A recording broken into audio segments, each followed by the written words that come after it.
المصطفى أما بعد فأعوذ بالله من الشيطان الرجيم بسم الله الرحمن الرحيم والوالدات يرضعن أولادهن حولين كاملين لمن أراد أن يتم الرضاعة وعلى المولود له رزقهن وكسوتهن بالمعروف لا تكلف نفس إلا وسعها لا تضار والدة بولدها ولا مولود له بولده وعلى الوارث مثل ذلك فإن أرادا فصالا عن تراض منهما وتشاور فلا جناح عليهما وإن أردتم أن تسترضعوا أولادكم فلا جناح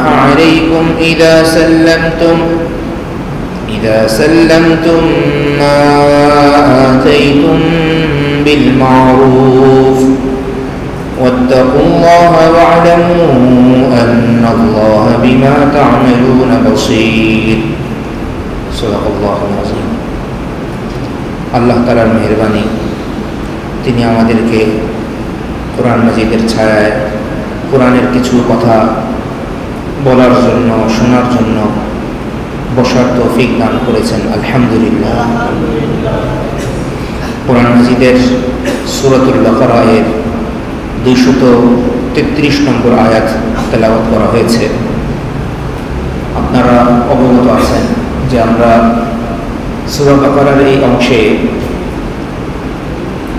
পারিবারিক এবং দাম্পত্য জীবনের খুঁটিনাটি বিভিন্ন বিষয় সম্পর্কে অবগত হচ্ছি। বিশেষ করে আল্লাহ না করুন কোনো দাম্পত্য জীবনের ভিতরে যদি তিক্ততা তৈরি হয় এবং সেই তিক্ততা যদি দূর করার কোনো উপায় না থাকে, দুই পরিবার দুই দিকে চলে যাওয়ার আশঙ্কা যদি তৈরি হয়, তাহলে সেটা কিভাবে বাস্তবায়ন করা হবে এই বিষয়ক আলোচনা, মোট কথা তালাক বিষয়ক আলোচনা আমাদের চলছিল। 232 নম্বর আয়াত পর্যন্ত তো আল্লাহ তাআলা তালাকের বিষয়ে আলোচনা করেছেন এবং আজকে যেই আয়াতটি আমরা পড়লাম 233, এর পরের যে আয়াতগুলো আছে সেখানেও তালাক এবং তৎপরবর্তী বিভিন্ন বিষয় আলোচনা আছে। কিন্তু মাঝখানে আল্লাহ তাআলা 233 নম্বর আয়াতে বাচ্চাকে দুধ পান করানোর মাসআলাটি আলোচনা করেছেন। দুধ পান করানোর সম্পর্ক যদিও কেবলমাত্র তালাক পরবর্তী সময়ের সাথে না, তালাকের আগেও স্বাভাবিক জীবনযাত্রার সময় দুধ পানের বিভিন্ন মাসাইল সামনে আসে। কিন্তু তখন যেহেতু একটা পরিবার সুসংহত অবস্থায় থাকে, একসাথে থাকে, তাই জটিলতা তেমন দেখা যায় না। স্ত্রী স্বাচ্ছন্দ্যের সাথেই বাচ্চাকে দুধ পান করায়, তেমন কোনো দাবি দাওয়া থাকে না। স্বামীও দুধ পান করানোর এই সময়গুলোতে তার স্ত্রীর প্রতি বিশেষ যত্ন নেয়, বাচ্চার প্রতিও বিশেষ যত্ন নেয়। কিন্তু আল্লাহ না করুন দাম্পত্য জীবনে এমন কলহ তৈরি হলো যেটা বিচ্ছেদ পর্যন্ত করালো এবং দেখা গেল যে তখন ওই পরিবারের ভিতরে একটা বাচ্চাও আছে, দুধ পান করে এমন একটা বাচ্চা আছে। তো এই সময় জটিলতাগুলো একটু বেশি, যে বাচ্চাকে দুধকে পান করাবে। যদি বাইরে থেকে কোনো ধাত্রী রাখতে হয় তাহলে তার টাকা পয়সা কে দেবে? বাপ যদি টাকা পয়সা না দিতে চায় বা বাপেরই মৃত্যু হয়ে গেল, এখন এই বাচ্চার দুধ পান করানোর জন্য যে ব্যবস্থাপনা সেটা কোত্থেকে নির্বাহ করা হবে? এই বিষয়গুলোর জটিলতা তৈরি হয় তখনই যদি সম্পর্ক বা দাম্পত্য জীবন স্বাভাবিক অবস্থায় না থাকে। এজন্য আল্লাহ সুবহানাহু ওয়া তাআলা তালাক সংশ্লিষ্ট আলোচনার মাঝখানে শিশু বাচ্চাকে দুধ পান করানোর আলোচনাটি নিয়ে এসেছে। ইরশাদ হচ্ছে ওয়ালওয়ালিদাতু ইউরজি'না আওলাদাহুন্না হাওলাইনি কামিলাইন,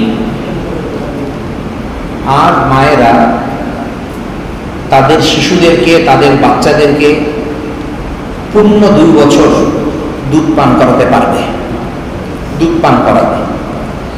লিমান আরাদা আন ইউতিম্মা আর-রাদাআ, এই বিধান তাদের জন্য যারা দুধ পান করানোর সময়সীমা পূর্ণ করতে চায়।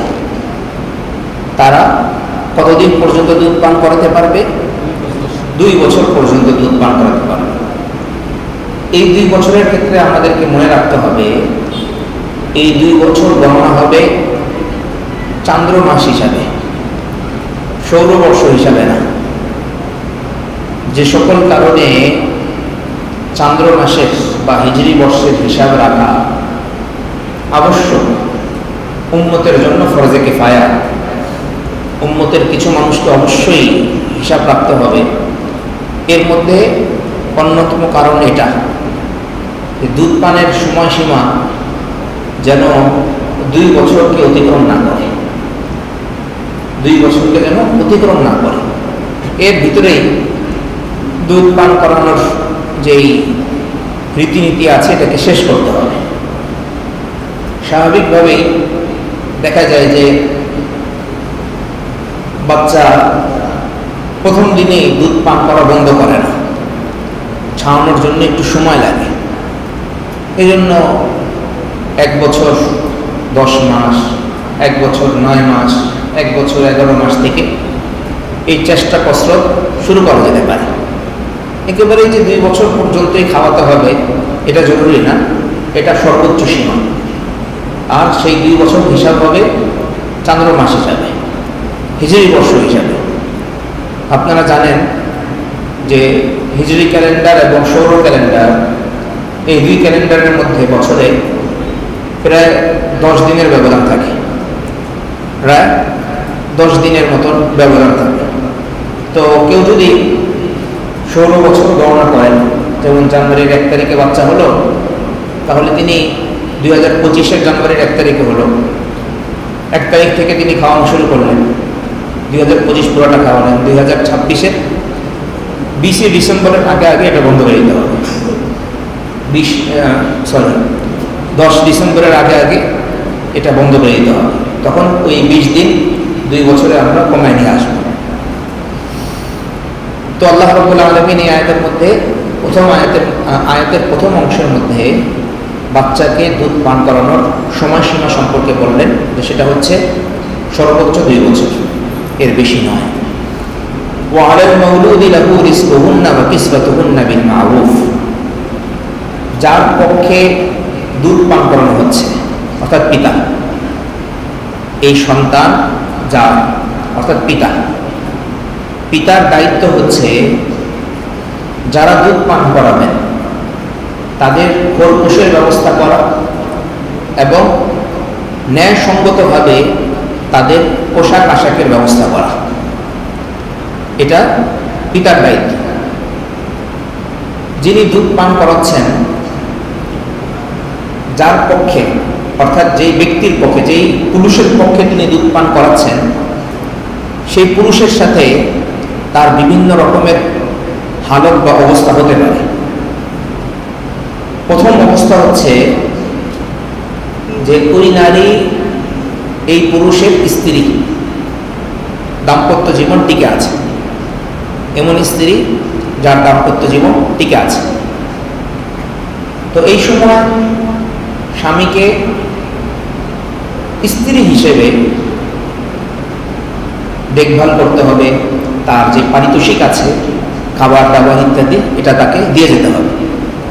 দ্বিতীয় অবস্থা হচ্ছে যেই নারী দুধ পান করাচ্ছেন তার সাথে পুরুষের সম্পর্ক ছেদ হয়ে গেছে, তালাক হয়ে গেছে, কিন্তু তিনি এখন ইদ্যতের মধ্যে আছেন। আর আমরা জানি ইদ্যত চলাকালীন সময়ে ইদ্যতের যে কয়দিন, এই কয়েকদিনে তার যে খরচ, থাকা খাওয়া আবাসন ইত্যাদি, এগুলোর দায় দায়িত্ব হচ্ছে তালাকদাতা স্বামীর। তালাকদাতা স্বামীর।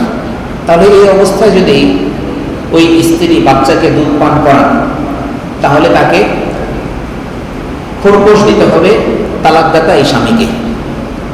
দুই অবস্থায় গেল।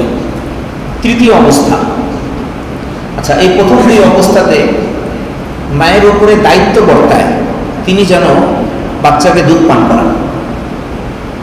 এই প্রথম দুই অবস্থায়, যখন তিনি স্ত্রী অবস্থায় আছেন অথবা ইদ্যতের মধ্যে আছেন, এই দুই অবস্থায় মায়ের উপরে এটা দায়িত্ব, তিনি যেন দুধ পান করান। তিনি এটার পারিশ্রমিক বা বিনিময় চাইতে পারবেন না। তিনি এই যে দুধ পান করাচ্ছেন, এটার পরিবর্তে তিনি বিনিময় চাইতে পারবেন না। কি চাবেন তিনি? তিনি বলবেন যে তোমার সাথে আমার যে বৈবাহিক বন্ধন আছে, অথবা ইদ্যত চলাকালীন সময় বৈবাহিক বন্ধন যেটা শিথিল হয়ে গেছে, সেটার পরিপ্রেক্ষিতে তুমি আমাকে খাবার দাবারের ব্যবস্থা করো। এই দুধ পান করানোর বিপরীতে আমি তোমার কাছে পারিশ্রমিক চাচ্ছি না। একটা হলো পারিশ্রমিক, আরেকটা হলো যে স্বাভাবিক খরগোশ। এই দুইটার মধ্যে আমরা পার্থক্য জানি। এক হলো যে আমার প্রতি দয়া পরবশ হয়ে বা স্বাভাবিক যে দায় দায়িত্ব আমার মনিব বা আমার উপরের যারা আছেন তারা যেটা গ্রহণ করেছেন, তারা আমাকে স্বাভাবিকভাবে একটা অর্থ করি বা পারিতোষিক ইত্যাদি দিয়ে যাচ্ছে। আরেকটা হলো মজুরি, আমি এই কাজ করেছি, আমাকে এত টাকা দিতে হবে। তো এই দুইয়ের মধ্যে পার্থক্য আছে। তো এই প্রথম যে দুই অবস্থা বললাম, যখন স্ত্রী আছেন অথবা সম্পর্কটা নরম হয়ে গেছে তালাক হয়ে যাওয়ার কারণে, কিন্তু ইদ্যত আছে, ইদ্যত চলছে, ইদ্যত শেষ হয়ে যাওয়ার পরে তো আর সম্পর্কই নেই। তো এই দুই অবস্থা তিনি পারিতোষিক চাইতে পারবেন, পারিশ্রমিক চাইতে পারবেন না। তৃতীয় অবস্থা আসে যে স্বামী থেকে তালাক হয়েছে এবং ইদ্যত শেষ হয়ে গেছে। এখন ইনি আর স্ত্রী না, ইনি আর ইদ্যত পালনকারী স্ত্রী না, ইনি পরনারী। এই বাচ্চা, ইনি যদি, এই স্ত্রী লোক যদি, এই মহিলা লোক যদি ইদ্যতের পরে বাচ্চাকে দুধ পান করান, তখন পুরুষের উপরে আবশ্যক হচ্ছে এই মহিলাকে, এখন তো স্ত্রী না, এজন্য আমরা শব্দ ব্যবহার করছি মহিলাকে, এই মহিলাকে খরগোশ দিবেন না, তিনি কি দিবেন? বিনিময় দিবেন, পারিশ্রমিক দিবেন। এবং এই ক্ষেত্রে এই মহিলা তার পূর্বের স্বামীর কাছে দাবি করতে পারেন যে আমাকে যদি তুমি 10,000 টাকা দাও, তাহলে আমি তোমার পক্ষে এই বাচ্চাকে দুধ পান করাবো।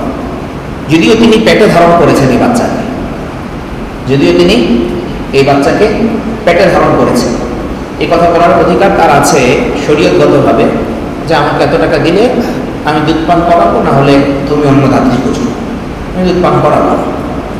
তবুও যেহেতু তিনি মা, এজন্য তার একটু বলার অধিকার আছে, যে দাবি করার অধিকার আছে যে অন্য ধাত্রীকে দিয়ে দুধ না পান করি, আমাকে দিয়েই পান করাবো, তবে আমাকে টাকা দিতে হবে। দুটাই তিনি বলতে পারবেন। চতুর্থ অবস্থা, পিতার পক্ষে দুধ পান করাচ্ছে বাচ্চাকে যে নারী, তার চতুর্থ অবস্থা হচ্ছে তিনি একজন সাধারণ ধাত্রী, তিনি এই বাচ্চার মা না।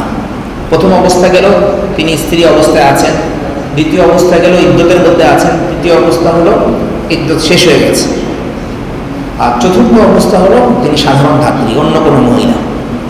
তো সাধারণ ধাত্রী যে, সে তো এটা দাবি করবেই যে আমাকে এত টাকা বিনিময় দিতে হবে, তাহলে আমি খাওয়াবো, নাহলে খাওয়াতে পারবো না। তো এই মাসলাটাই আল্লাহ তাআলা এখানে বলেছেন, ওয়া আলাল মাউলুদি লাহু, পিতার উপরে দায়িত্ব হচ্ছে রিজকুহুন্না, যারা দুধ পান করাবে তাদের পারিশ্রমিক, ওয়া কিসওয়াতুহুন্না, এবং তাদের খরগোশ, তাদের কাপড় চোপড় ইত্যাদি প্রদান করা ন্যায়সঙ্গতভাবে। তো যে 4টা সূরত বলা হলো, এই 4টা সূরতই আয়াতের এই অংশের মধ্যে আছে। লা তুকাল্লাফু নাফসুন ইল্লা উসআহা। এরপর আল্লাহ তাআলা বলছেন কোনো ব্যক্তিকে তার সাধ্যের বাইরে কোনো বিধান চাপিয়ে দেওয়া যায় না।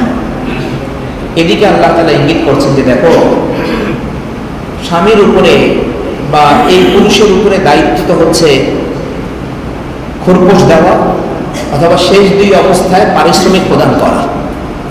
প্রথম দুই অবস্থায় খোরপোশ দেওয়া আর শেষ দুই অবস্থায় পারিশ্রমিক প্রদান করা, এটা তো এই পুরুষের দায়িত্ব। কিন্তু দায়িত্ব হলেও এমনভাবে চাপাচাপি করা যেটা তার সাধ্যের বাইরে। সে চাকরি করে 20,000 টাকা বেতনের ধরে, এখন তার কাছে স্ত্রী দাবি করে বসলো যে তোমার বাচ্চা আমার পেটে ধারণ করছি, তারা যদি দুধ খাওয়াতে চাও আমার বুকে, তাহলে আমার পিছনে তোমার 15,000 টাকা খরচ করতে হবে। সংসার চালাবে কীভাবে, অন্যান্য কাজ করবে কীভাবে? অথবা যে ধাত্রীকে আনা হলো, অথবা তার সাথে যদি একেবারে ছাড়াছাড়ি হয়ে যায়, ইদ্যত শেষ হয়ে যায়, এখন ইদ্যত শেষের পরেই সেই মহিলা দাবি করছে যে আমাকে এত টাকা না দিলে আমি দুধ খাওয়াবো না। তো আল্লাহ তাআলা বলছেন যে দেখো, এরকমভাবে চাপাচাপি করবো না, এরকমভাবে চাপাচাপি করবো। তো এটা হলো স্বামীর দিক, পুরুষের দিক। নারীর দিক কি? নারীর দিক হলো স্ত্রী অবস্থাতেই আছে, সেই মহিলা স্ত্রী অবস্থাতেই আছে, দাম্পত্য জীবন চলছে, কিন্তু তার এমন কোনো জটিল রোগ হয়েছে যে রোগের কারণে সে বাচ্চাকে দুধ পান করাতে পারছে না, অথবা দুধ দূষিত হয়ে গেছে কোনো কারণে, যেটা খেলে বাচ্চার অসুবিধা হতে পারে। মায়ের শরীরের নিজস্ব সমস্যা, দুধ খাওয়ালে বাচ্চার সমস্যা হবে না কিন্তু মায়ের সমস্যা হবে, অথবা মা বাচ্চা দুজনের সমস্যা হতে পারে। তার অনেক কষ্ট হচ্ছে। নারীর যে অবস্থায় থাকুক, এই চারজন যে নারীর অবস্থা বলা হলো, যে কোনো মহিলার কষ্ট হচ্ছে, ডাক্তারও নিষেধ করেছে। এখন আপনি চাপাচাপি শুরু করলেন যে না, তুমি যেহেতু আমার স্ত্রী, তুমি এটা কিভাবে বলো যে যত অসুখ তোমার হোক তোমাকে তো দুধ পান করাতেই হবে, দুধ না পান করালে তোমার আর ভাগ নাই, তুমি চলে যাও। তো আল্লাহ তাআলা বলছেন লা তুকাল্লাফু নাফসুন ইল্লা উসআহা, কোনো মানুষকে তার সাধ্যের বাইরে কোনো কিছু চাপিয়ে দেওয়া যায় না। স্বামীর উপরে যেভাবে টাকা পয়সা অনেক বেশি তার উপরে আরোপ করা যায় না, অনুরূপভাবে স্ত্রীর উপরেও এরকম জুলুমগতভাবে কোনো বিষয় চাপিয়ে দেওয়া যায় না। সে যদি শারীরিকভাবে অক্ষম হয়, তাহলে তুমি একটা ধাত্রী খুঁজে বের করো যে এই বাচ্চাকে দুধ পান করাবে। এই কথাটাই আল্লাহ রাব্বুল আলামিন পরের অংশে ভেঙেছেন। কি বলছেন?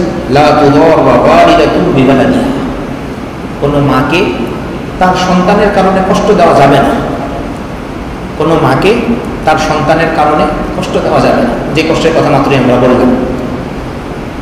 ওয়ালা মাউলুদুন লাহু বিওয়ালাদিহি, অনুরূপভাবে কোনো পিতাকে তার সন্তানের মাধ্যমে কষ্ট দেওয়া যাবে না। এখন ধরেন আপনার তালাক হয়ে গেছে, ইদ্যত শেষ হয়ে গেছে, এখন তো এই মহিলার শরীয়তগতভাবে দায়িত্ব না যে সে এই বাচ্চাকে দুধ পান করাবে। সে বললো যে তুমি ধাত্রী খুঁজো, আমি দুধ পান করাবো না, তুমি ধাত্রী খুঁজো, সে যে কয় মাস আছে তুমি ধাত্রী খুঁজে না বলল। বর্তমানে তো বাংলাদেশের অবস্থা বা আশপাশের পরিবেশ এরকম যে আপনি চাইলেই ধাত্রী খুঁজে আনতে পারবেন না।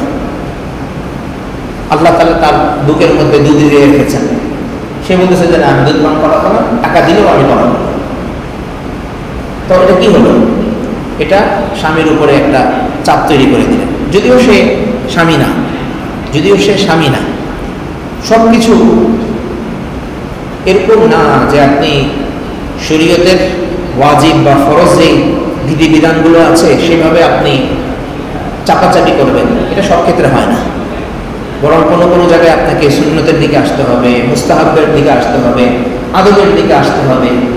কোনো কোনো ক্ষেত্রে আপনাকে সামাজিক, আমরা যারা কথা বলছি আমাদের বাইরে জায়গা আছে, সেখানে গিয়ে আমরা কথা বলতে পারি, মোবাইল ফোনে বাইরে গিয়ে কথা বলতে পারি।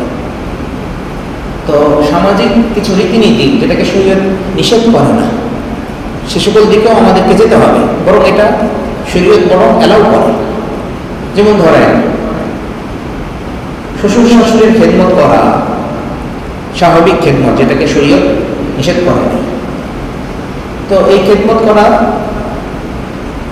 ছেলের বউ বলে আবশ্যক না, ওয়াজিব না। এখন কোনো মেয়ে এসে বলল যে আমার উপরে তো শ্বশুর শাশুড়ির ভাত পাকানো ওয়াজিব না, শরীয়ত তো আমার উপরে আবশ্যক করে নাই, আমি পাকাবো না, তোমারটা পাকাবো, শ্বশুর শাশুড়িটা পাকাবো না। মাসলা বলছে, স্বামী 2 দিন পরে মাসলা বলবে, যখন সে অসুস্থ হবে, এই মেয়ে যখন অসুস্থ হবে তখন বলবে যে ডাক্তারের কাছে নিয়ে যাওয়া এবং তোমার জন্য ঔষধপত্র কিনে আনা এটা আমার উপরে ওয়াজিব না। ওয়াজিব ওয়াজিব নিয়ে ঠেলে চলতেছে। তো 2 পক্ষে কি করবে? ঠেলে করবে। তখন এই মেয়েকে বা এই স্ত্রীকে কে সবসময় তো আর বাবা মা, মেয়ের যে বাবা মা সবসময় তিনি কাছে থাকেন, কত কত অঞ্চলে, কত দূর দূর অঞ্চলে একজন চলে যায়। তো সব কিছু ওয়াজিব দিয়ে মাপা যায় না।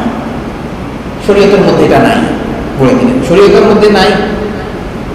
এটা এত, এই যে কথাটা অনেক দায়িত্বপূর্ণ কথা, শরীয়তের মধ্যে নাই। শরীয়ত তো আপনার অনেক সহজ করেছে। শরীয়ত ইস্তিসহাবে হাল একটা অবস্থাকে বলা হয়, একটা টার্ম আছে ফিকহের পরিভাষায়, যে সামাজিক সে সকল রীতিনীতি যেগুলোকে শরীয়ত নিষেধ করে নাই সেগুলোকে শরীয়ত অনুমোদন করে। এই জন্যই শরীয়ত আমাদেরকে সবসময় এটা আবশ্যক করে দেয় নাই যে রাতের বেলা রুটি খেতে হবে, এটা সুন্নত, রুটি খাওয়া অথবা খেজুর খাওয়াই রাতের বেলা সুন্নত, এমন কোনো কিছু আবশ্যক করে দেয় না। বা আরবি ভাষায় কথা বলা এটা সুন্নত, এটাও বলে না। প্রত্যেকটা দেশের যে রীতিনীতি আছে, সেই দেশের যে স্বাভাবিক ভাষা আছে, সেই ভাষাতে কথা বলা জায়েজ আছে, এবং সেই ভাষার সুন্দরভাবে কথা বলা এটা বরং সুন্নত। কোনো কোনো জায়গায় আঞ্চলিক ভাষায় কথা বলা এটা সুন্নত হবে।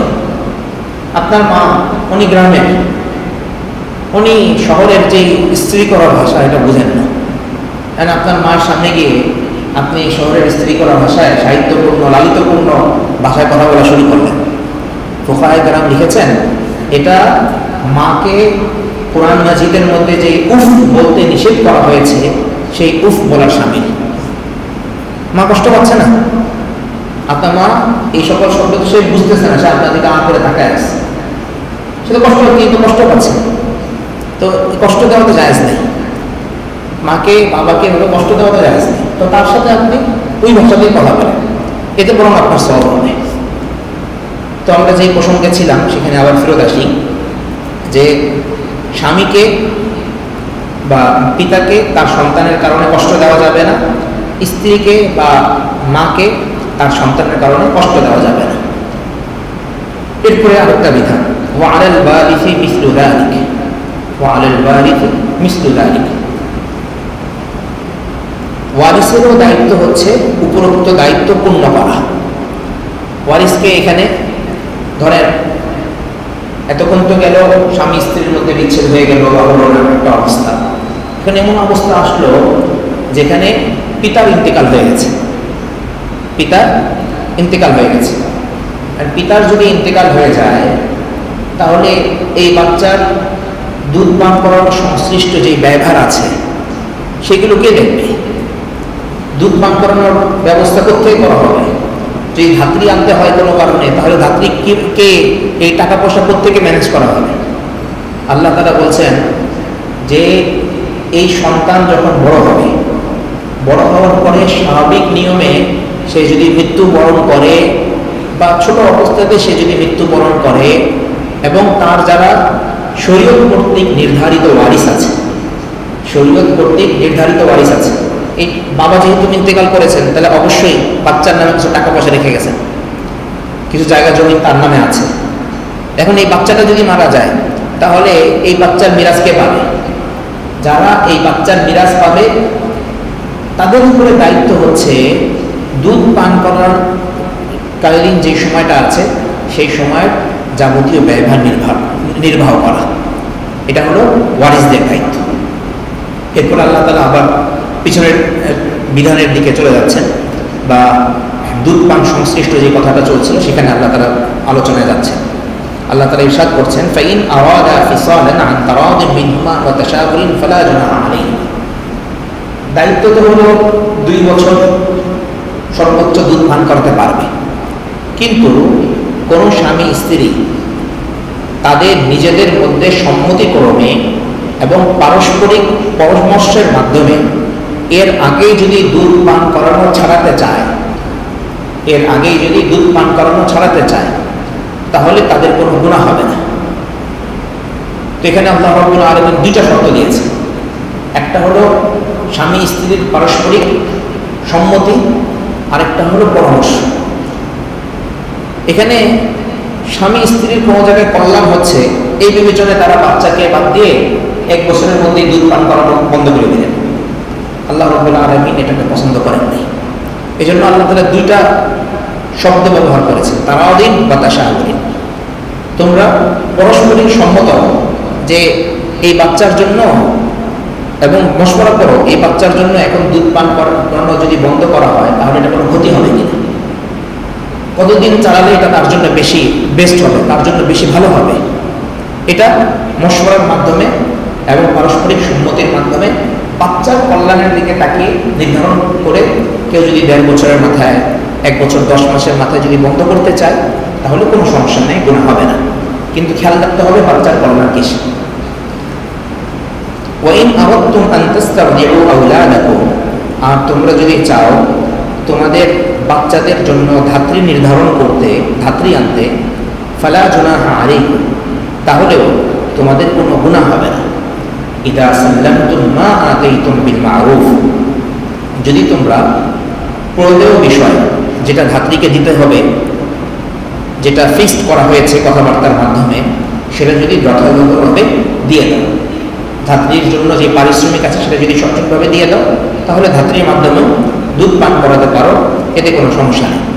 আমরা জানি প্রিয় নবী হযরত মুহাম্মদুর রাসূলুল্লাহ সাল্লাল্লাহু আলাইহি ওয়াসাল্লাম যে কয়েকজন নারী দুধ পান করেছেন তার মধ্যে প্রথম তো হচ্ছেন মা আমেনা, দ্বিতীয় হচ্ছেন সুয়াইবা রাদিয়াল্লাহু আনহা, আবু লাহাবের আজাদকৃত দাসী। এরপরে বিখ্যাত নারী সাহাবী রাদিয়াল্লাহু আনহা হযরত হালিমা সাদিয়া রাদিয়াল্লাহু আনহা। তার হাদিস লম্বা হাদিস, তিনি বৃদ্ধর কাছাকাছি, বার্ধক্যের কাছাকাছি পৌঁছে গিয়েছিলেন, জীর্ণ শীর্ণ একটা উট নিয়ে এসেছেন। এবং ওই সময় তারা অনেকেই তায়েফ থেকে মক্কা মুকাররমায় আসতো যে কোনো বাচ্চাকে নিয়ে যাওয়া যায় কিনা তাকে দুধ পান করানোর জন্য, এবং গ্রামের স্বচ্ছ যে পরিবেশ আছে সেখানে লালন পালন করে দেওয়ার জন্য। কারণ মক্কা মুকাররমা এটা একটা শহর, বিভিন্ন সময় বিভিন্ন রকমের রোগ বালাই এবং বিভিন্ন জায়গার ভাষার আঞ্চলিকতা এবং বিভিন্ন রকমের হালাত এখানে থাকতই। তো এই জন্য তৎকালীন আরবে নিয়ম ছিল দাত্রীর কাছে তারা বাচ্চাকে সুপুর্দ করে দিত। হালিমা সাদিয়া রাদিয়াল্লাহু আনহা বিরাট বড় একটা জামাত নিয়ে আসলেন, শীর্ণকায় একটা উটের পিঠে, স্বামী সহ। মক্কা মুকাররমায় এসে যত অভিজাত পরিবারের বাচ্চারা ছিল, যাদের পিতা এখনো জীবিত আছেন এবং টাকা পয়সা ভালো পে করতে পারবে, এমন প্রত্যেকের বাড়ি থেকেই বাচ্চাদেরকে তায়েফের যে নারীরা এসেছে তারা নিয়ে নিয়ে চলে যেতে লাগলেন। হালিমা সাদিয়া রাদিয়াল্লাহু আনহা দেখলেন যে তাকে কেউ অফার করছে না, বাচ্চার জন্য তাকে কেউ অফার করছে না, আর ওদিকে আরেকটা বাচ্চাকে কেউ নিতে চাচ্ছে না। একদিকে হালিমাকে কেউ অফার করছে না, আরেকদিকে আরেকটা বাচ্চা পড়ে আছে এতিম দেখে, তার পক্ষে কেউ তেমন টাকা পয়সা দিতে পারবে না দেখে কেউ তাকে নিতেও চাচ্ছে না। তো হালিমা চিন্তা করলেন যে এত দূর থেকে আসছি, খালি হাতে চলে যাব, যা এখানেই যাই। আব্দুল মুত্তালিবের সাথে, দাদা আব্দুল মুত্তালিবের সাথে কথাবার্তা হলো এবং এই বাচ্চাটাকে তারা নিয়ে তাইফের দিকে যাত্রা করবেন। এতিম বাচ্চা, যাকে দেখার মতন কেউ নাই, যার পক্ষে পেমেন্ট করার মতন তেমন কোনো ভালো অবস্থা নেই। দাদা আব্দুল মুত্তালিব যদিও সর্দার, কিন্তু ওই সময় সর্দার অর্থ এটা বোঝাতো না যে টাকা পয়সা থাকলেই সর্দারিগিরি পাবে, এটা বোঝাতো না। এটা তো বর্তমানে হয়তো সর্বোচ্চ 50 বছর হবে এটার বয়স, যে সর্দারির জন্য টাকা পয়সাও শর্ত, সর্দারির জন্য টাকা পয়সাও শর্ত। এটার বয়স অনেক বেশি না, এটার বয়স খুবই কম। তো আব্দুল মুত্তালিব মা হালিমা সাদিয়া রাদিয়াল্লাহু আনহা হাতে এই বাচ্চাকে সুপর্দ করলেন। হালিমা রাদিয়াল্লাহু আনহা বলছেন যে এই বাচ্চাকে যখন আমরা গ্রহণ করলাম, এবং তাকে নিয়ে যখন আমরা আমাদের উটনির পিঠে আসলাম, তৎক্ষণাৎ বুঝতে পারলাম যে আমার জীর্ণ শীর্ণ সেই উটনিটায় আমি আর বসি নাই। এ তো অন্য উটনি। এতদিন আমার উটনি সে দুধ দেয় নাই, তার উলানে দুধ থাকতো না। এই বাচ্চাকে নেওয়ার সাথে সাথে আমি দেখলাম যে তার উলানে দুধ চলে আসছে। আমি একজন বার্ধক্যের কাছাকাছি পৌঁছে গেছি হুমন নারী, আমার বুকেও তেমন কোনো দুধ ছিল না। আমিও নিজেকে দেখলাম যে খুব ফিট মনে হচ্ছে আমার কাছে। দুই বুকেই আমি দুধ আসছে এরকম টাইপ পেলাম। তো আমার স্বামী আমাকে বললেন, আরে খুবই বরকতময় একটা বাচ্চা তুমি নিয়ে আসছো, খুবই বরকতময় একটা বাচ্চা তুমি নিয়ে আসছো। পুরা তায়েফ নগরী আল্লাহ রাব্বুল আলামিন এই বাচ্চার মাধ্যমেই যেন আবাদ করার জন্য রেখেছিলেন। আমরা তায়েফের গল্প ইনশাআল্লাহ আরেকদিন করব। তো যাই হোক, আমরা প্রসঙ্গ করবো শুধু এতটুকু বললাম যে রাসূলুল্লাহ সাল্লাল্লাহু আলাইহি ওয়াসাল্লাম ধাত্রীর কাছে দুধ পান করেছেন। তো এখান থেকে আমরা এই বিষয়টা নিতে চাচ্ছি, সেটা হচ্ছে আমাদের সমাজে যদি কেউ ধাত্রীর মাধ্যমে দুধ পান করেন বা দুধ পান করানোর আয়োজন করেন, এটাকে অনেক বেশি খারাপ চোখে দেখা উচিত না। এটাকে অনেক বেশি খারাপ চোখে দেখা উচিত না। আপনি তো ওই মায়ের অন্তরে ঢুকে এটা দেখেন নাই যে সেই মার এই বাচ্চার প্রতি ভালোবাসা আছে কিনা, এই বাচ্চার প্রতি ভালোবাসা আছে কিনা আপনি তো জানেন না। হতে পারে তার ভালোবাসা অনেক বেশি। খামাখা আমরা সমাজের কোনো নারীর ব্যাপারে বা কোনো পুরুষের ব্যাপারে কেন মন্তব্য করতে যাব? অথবা এমন কোনো সমস্যা থাকতে পারে যেটা আপনি জানেন না, যেটা আপনি জানেন না। এই সকল বিষয়ে আমাদের সমাজের মধ্যে অনেক বেশি খোঁচাখুচি হয়, অনেক বেশি খোঁচাখুচি হয়। দেখছো সে অমুক দুধ পান করে না, আরেকজন রেখে দিচ্ছিল, অনেক বেশি খোঁচাখুচি করে। এই খোঁচাখুচি করা জায়েজ নেই। আল্লাহ তাআলা কোরআন মাজিদে বলেছেন, ওয়াইলুল লিকুল্লি হুমাযাতিন লুমাযা, ধ্বংস এমন প্রত্যেকের জন্য যে পিছনে পিছনে খোঁচায় আরেকজনকে, এবং এমন প্রত্যেকের জন্য যে সামনে সামনে খোঁচায়। হুমাযা লুমাযা এই দুইটা শব্দের অর্থ হলো যে পিছনে পিছনে গীবত করে এবং সামনে সামনে গীবত করে।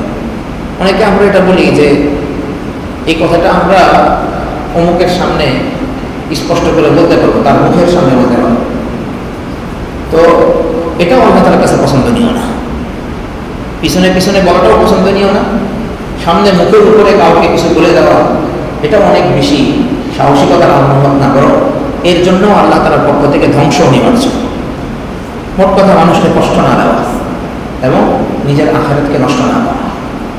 আল্লাহ রাব্বুল আলামিন প্রতিটা বিধান, অন্যান্য অনেক বিধানের মতো এই বিধানের শেষের দিকে আল্লাহ তাআলা বলছেন যে তোমাকে যতই পুলিশের ভয় দেখানো হোক, তোমাকে যতই লাঠি পিটা করা হোক, বিধানের উপরে আমল তখনই সহজ হবে যখন আল্লাহর ভয় তাকওয়া তোমার দিলের ভিতরে আসে।